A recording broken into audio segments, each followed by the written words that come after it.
ए जगतरे केते जुग आसीछि एवं निज सांगरे किछि ना किछि परिवर्तन आनिछि।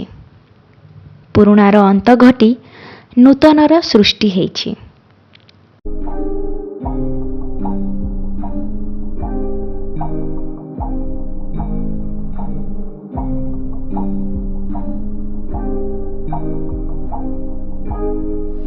नमस्कार, मु अनुभूति मो चैनल रे समस्त को स्वागत। आजिर विषय टिके भिन्न। आज आमे एक सत्यर गभीरत्व को जीवा। अंत माने शेष, आउ शेष हुए ध्वंसरु एवं ध्वंस आने परिवर्तन।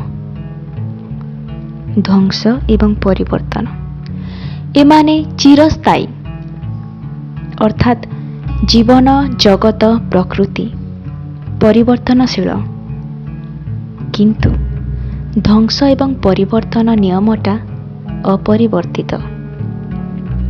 सरल भाषा रे कहिबाकू गले प्रत्येक जिनिसर दिने ना दिने अंत समय आसे एवं सेही अंत आने परिवर्तन।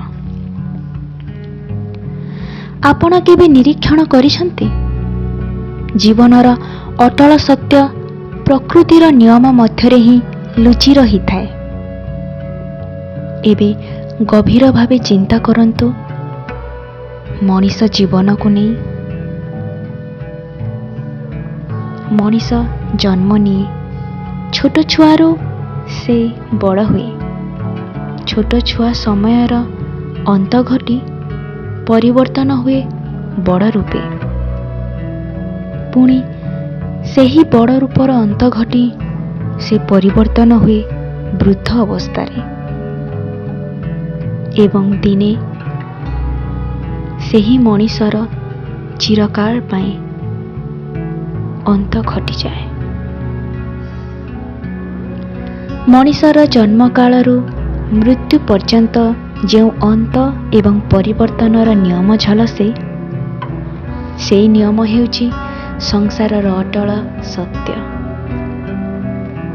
संसारर प्रत्येक जिनिसर दिने ना दिने अंत समय आसी थाए।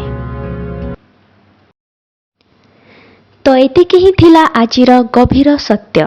भल लागिले लाइक, शेयर एवं सब्सक्राइब करंतु, कारण आपण मानक लाइक, शेयर एवं सब्सक्राइब मो चैनल को आगो को बढ़िबा पाए प्रेरणा देव। नमस्कार।